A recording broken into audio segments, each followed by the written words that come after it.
Well, we don't look at the world quite like that. We look at the world as a whole, and our mission is to improve forest management all over the world. Yeah.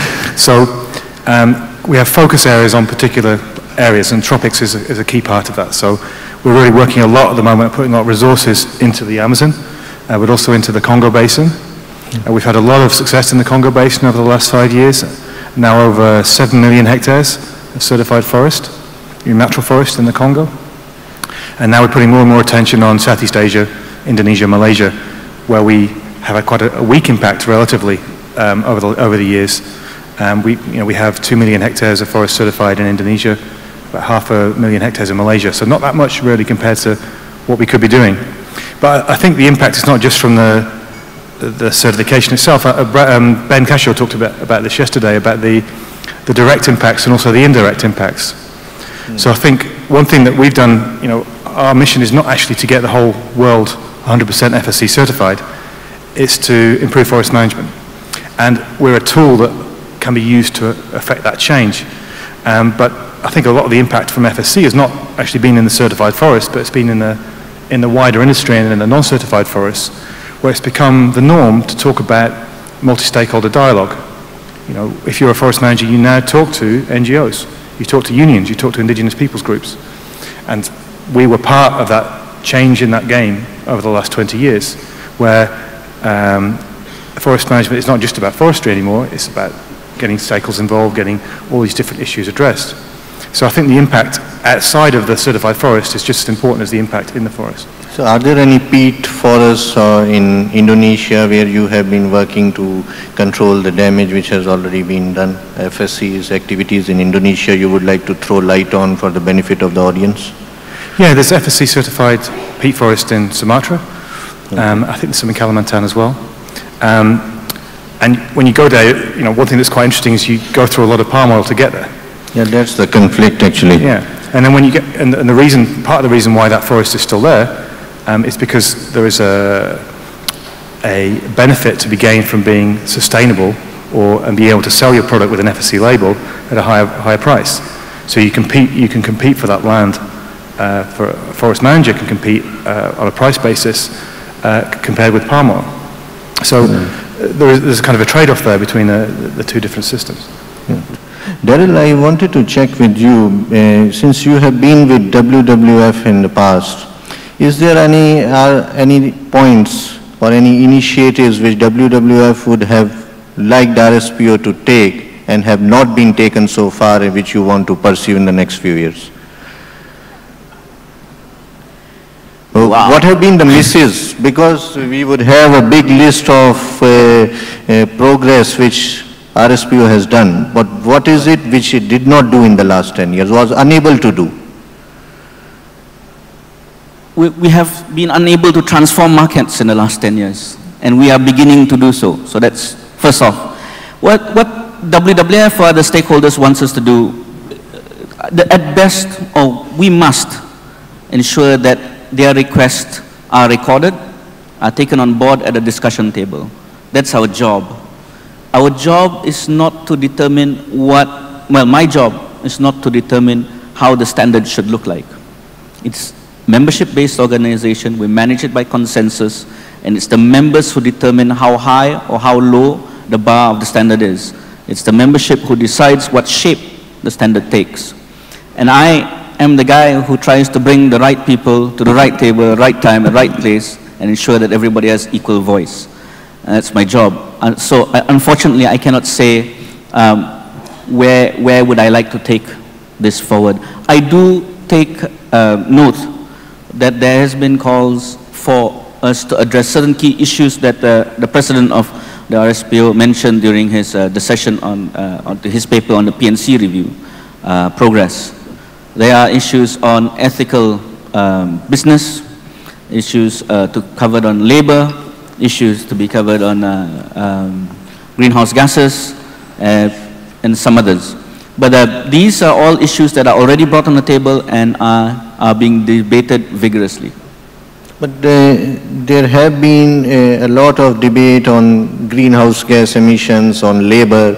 would you like to highlight on this issue? For example, recently the European Commission has even proposed to increase further the greenhouse gas emission savings for a particular feedstock to be eligible for use in biofuels.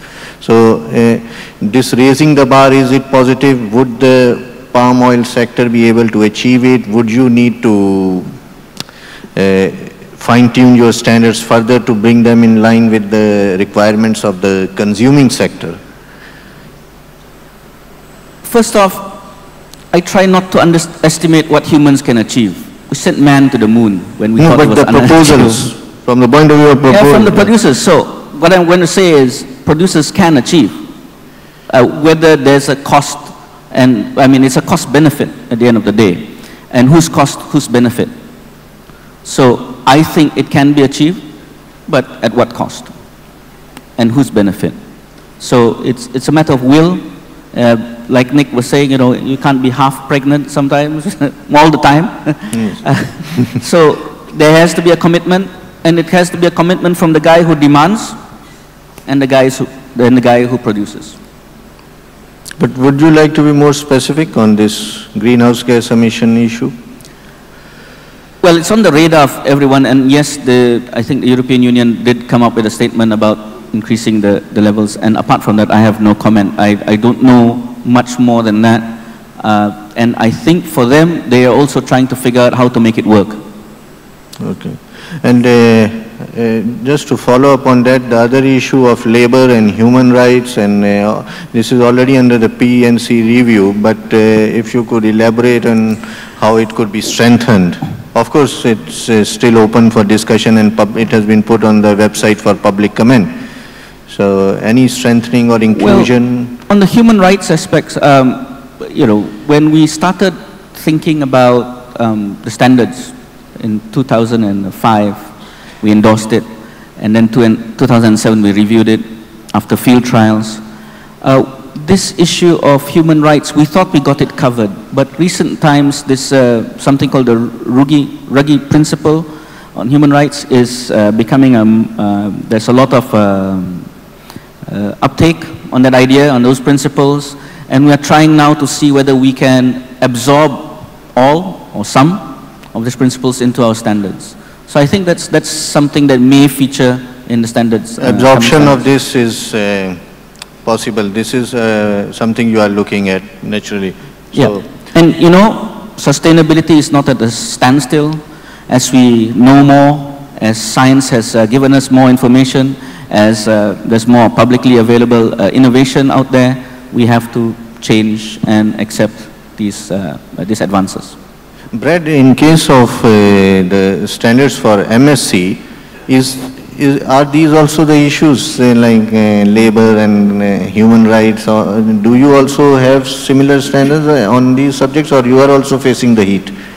Yeah, it's very much a similar dialogue and discussion that's going on. We are, at the moment, purely an ecological standard, and so we're not including labor issues and fair trade issues, carbon issues, but we are constantly being asked to do that. While we don't have members, we still have lots of stakeholders who perform the same function as members, who bring things to us and ask us to address them. So there's no question that none of us are going to escape those issues, and we're going to have to find a way to deal with them. And I sort of look at the top of the supply chain and get my guidance occasionally on where things are going. And I mean the major buyers, the big retailers, and the other big institutional buyers, and they're all dealing with all of these issues simultaneously. So they don't separate out ecological sustainability from economic sustainability from social sustainability. Their customers are telling them, you have to work on all these things. And what we see emerging are life cycle analyses of products that go well beyond the production into the processing and the distribution and the packaging, et cetera. And we're all going to have to live and survive in that world because I think it's almost certain to come. One of the world's biggest retailers, Walmart, has been an initiator of an indexing project where they're looking at trying to do life cycle analyses for literally hundreds and hundreds of products. It's now morphed outside of Walmart into a separate institution called the Sustainability Consortium. All the world's biggest companies, most of the world's biggest companies are members, and so you can see the writing on the wall. And so whether we create the standard and then assess against it, or we work in partnership with, as Alistair was saying, with others, and have combined families of standards, one way or another we're going to deal with it.